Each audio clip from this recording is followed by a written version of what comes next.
ہم سب جانتے ہیں کہ ہمارا ایمان ہمارے آخری نبی جناب محمد الرسول اللہ صلی اللہ علیہ وسلم کے رسالت و نبوت پہ ہے۔ اللہ رب العزت والجلال نے آخری نبی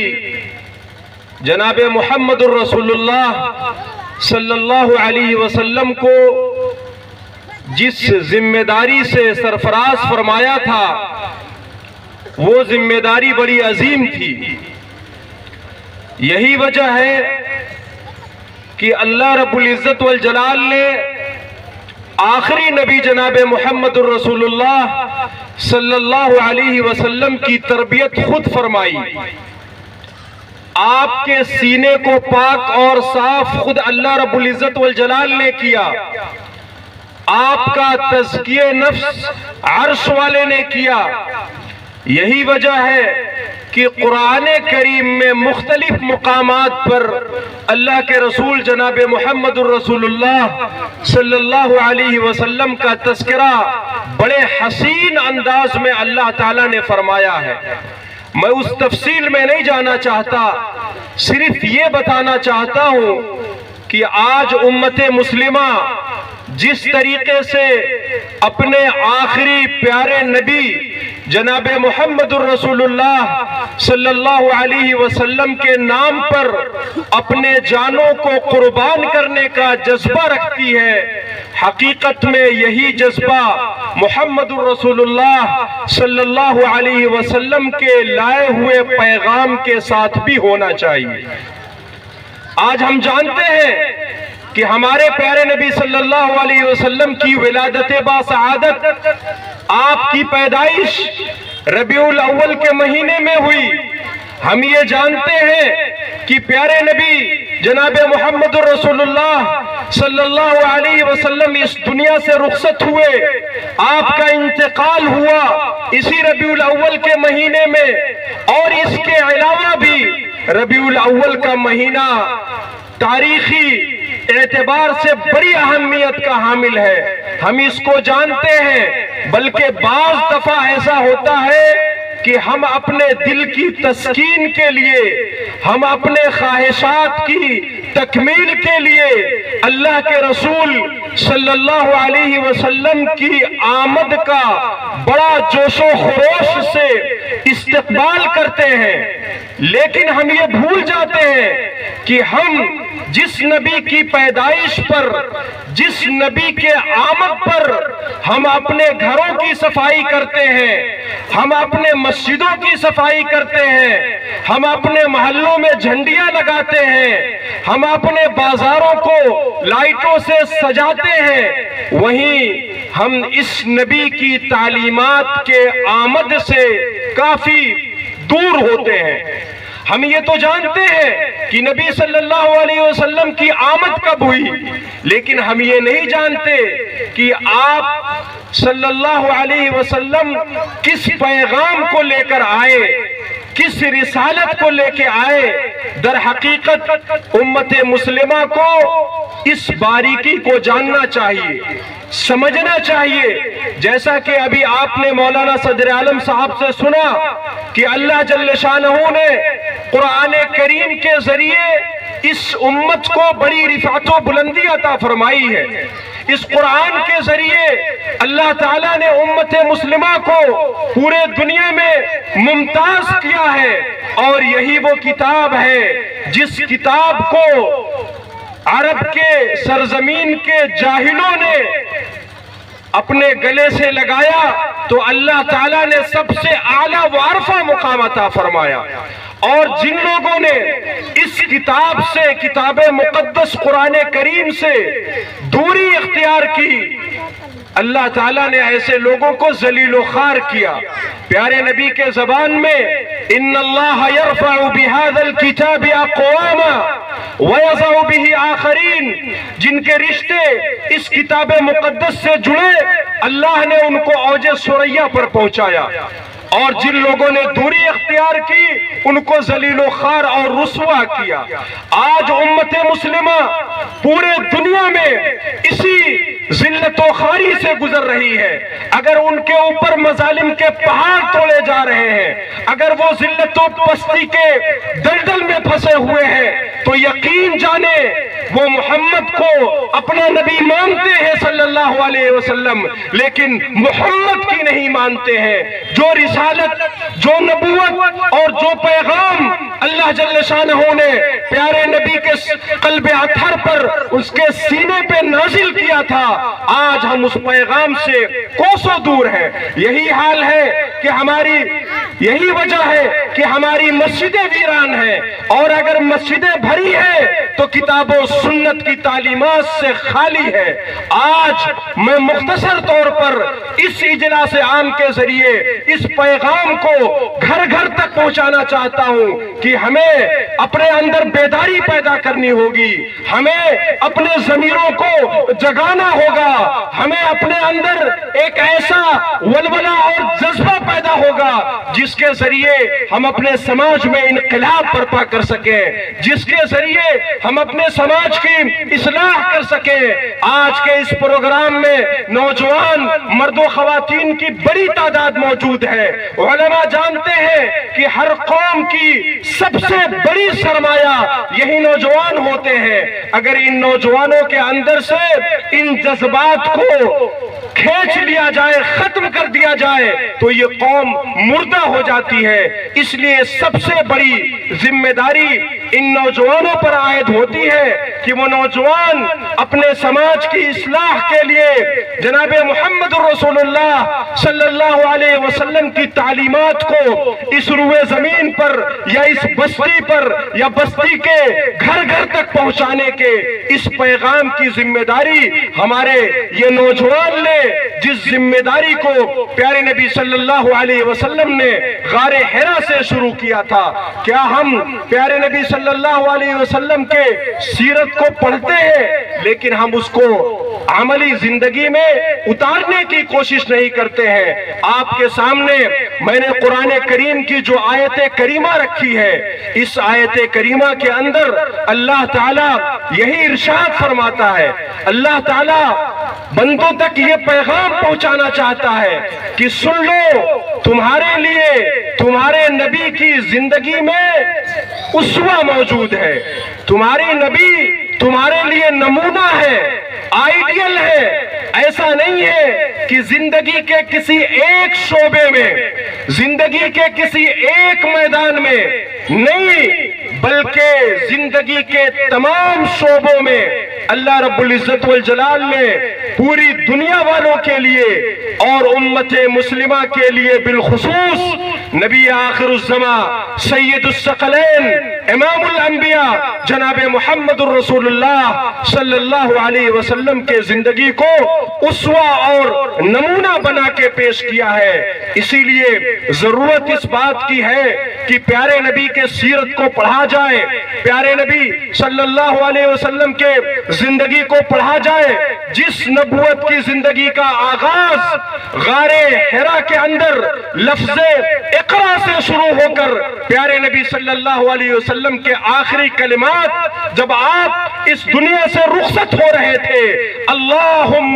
بالرفیق الاعلی پر ختم ہوتا ہے۔ اس پیغام کو عام کرنے کی ضرورت ہے کہ رسالت مآب علیہ السلام کی وہ زندگی جو لفظ اقرا سے شروع ہو کر اللہم بالرفیق الاعلی پہ ختم ہوتی ہے، اس سیرت کو پڑھا جائے۔ آپ صلی اللہ علیہ وسلم پر دنیا کے کون سے ایسے مظالم تھے جن مظالم کو آپ کے اوپر آزمایا نہ گیا ہو، جن ابتلا و آزمائش میں آپ کو مبتلا نہ کیا گیا ہو۔ دنیا کی کوئی ایسی ابتلا و آزمائش نہیں ہے، کوئی ایسی پریشانی نہیں ہے جس میں اللہ کے رسول صلی اللہ علیہ وسلم کو نہ ڈالا گیا ہو۔ اس لیے اگر یہ امت مسلمہ فلاح و بہبود کے راہ پر گامزن ہونا چاہتی ہے تو اسے چاہیے کہ پیارے نبی کے سیرت کو پڑھے، پیارے نبی کے زندگی کو دیکھے، صحابہ کرام کے زندگی کو دیکھے، منہج صحابہ اور منہج سلف کی زندگی میں اتر کے اپنی زندگی کی اصلاح کرنے کی کوشش کریں۔ اگر ہم کتاب و سنت سے دوری اختیار کرتے ہیں، کتاب و سنت کی سچی اور صحیح تعلیمات کو ہم اپنی زندگی میں اتارنے کی کوشش نہیں کرتے ہیں، تو جان لیں ہماری یہ نمازیں، ہماری یہ عبادتیں جس کے تعلق سے پیارے نبی صلی اللہ علیہ وسلم کو مخاطب کر کے اللہ تعالیٰ نے کہا تھا کہ ان صلاتی ونسکی ومحیای ومماتی للہ رب العالمین، کہا تھا اللہ جل شانہ نے اپنے محبوب کائنات کو خطاب فرما کر کہ آپ دنیا والوں کو بتا دیجئے کہ ہماری یہ نمازیں، ہماری یہ عبادتیں، یہ سب کی سب رب العالمین کے لیے ہے، یہ شرک سے خالی ہے، یہ بدعت و خرافات سے خالی ہے، یہ اللہ رب العزت والجلال کی صحیح اور سچی تعلیمات کے مطابق اور موافق ہے۔ اسی لیے اللہ کے رسول صلی اللہ علیہ وسلم جب عرب کی سرزمین پر نبی بنائے گئے، علماء جانتے ہیں، اس تاریخ کو سمجھتے ہیں کہ کس طریقے سے وہ پورا سماج اور معاشرہ برائیوں سے بھرا پڑا تھا۔ دنیا کی کوئی ایسی بگاڑ کی شکل نہیں تھی جو اس زمانے میں نہ پائی جاتی ہو۔ پوری روئے زمین انارکی سے، ظلم سے، فساد سے، بگاڑ سے بھری پڑی تھی۔ بلکہ میں آپ کو بطور مثال ایک بات بتانا چاہتا ہوں کہ اس زمانے میں معمولی چھوٹے مسئلے پہ اگر دو بچے آپس میں لڑ جاتے تھے تو یہ تاریخ کے الفاظ ہیں کہ لِأَمْرٍ تَافِهٍ، معمولی مسئلے پہ ایک بچہ دوسرے بچے کو تھپڑ مار دیتا تھا تو صرف اس وجہ سے يَسْتَمِرُّ إِلَىٰ 40 سنہ، 40 سال تک جنگیں چلتی تھی۔ ان کے ناک کا مسئلہ تھا، ان کے کالر کا مسئلہ تھا، ان کے خاندان کا مسئلہ تھا،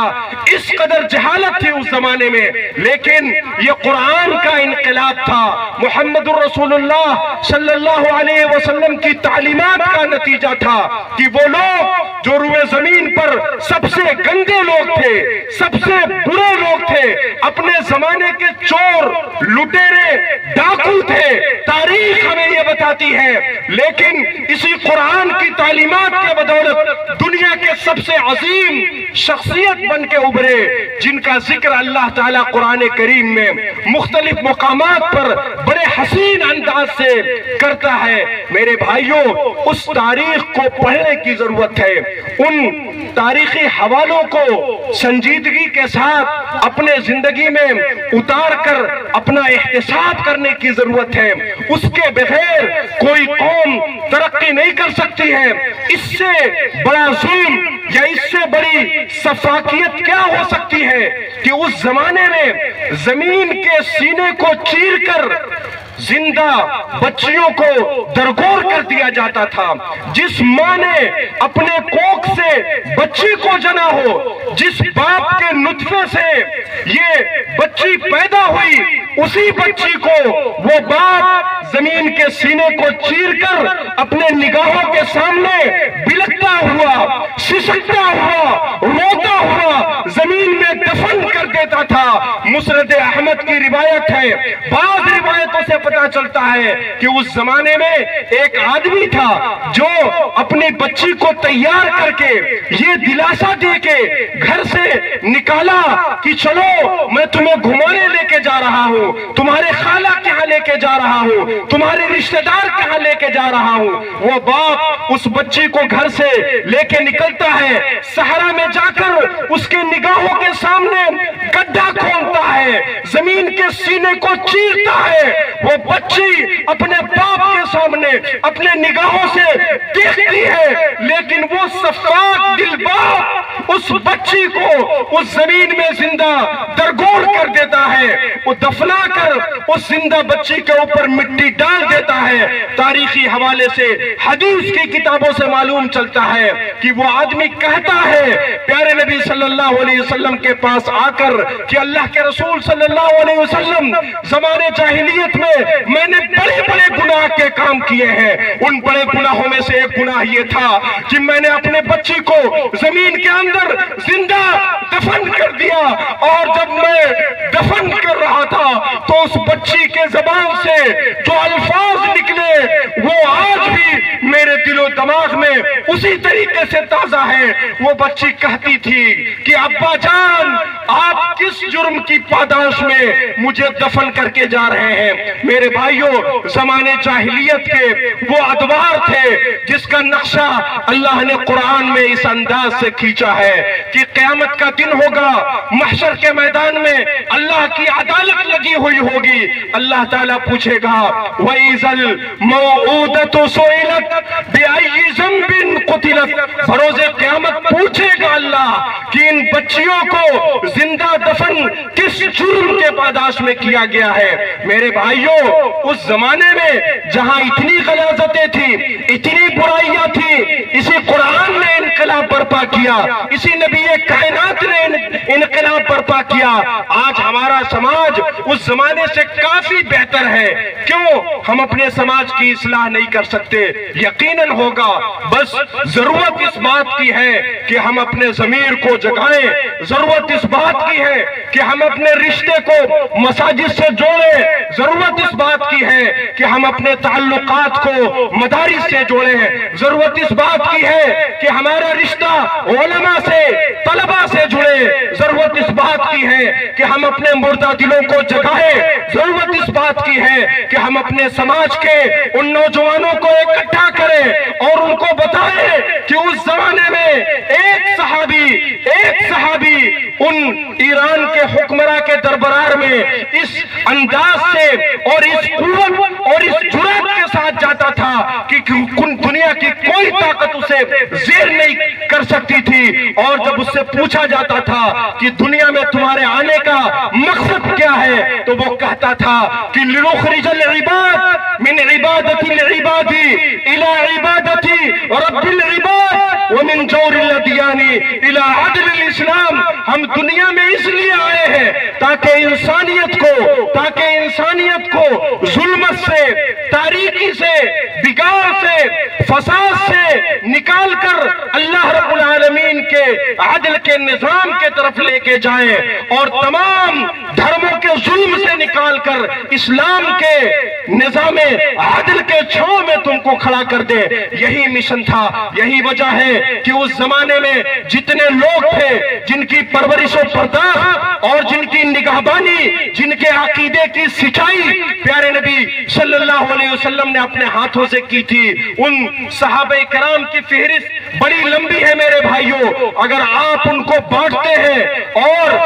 بانٹ کر دیکھتے ہیں تو پتہ یہ چلے گا کہ ان میں اطفال صحابہ بھی تھے، وہ صحابہ کرام جو پیارے نبی صلی اللہ علیہ وسلم کے نگاہوں کے سامنے پیدا ہوئے، اللہ کے رسول صلی اللہ علیہ وسلم نے ان کی تربیت فرمائی، ان کو پڑھایا، ان کو لکھایا۔ وہ ایک ایسی جماعت تھی جن کو ہم عبداللہ بن مسعود کے نام سے جانتے ہیں، جن کو عبداللہ بن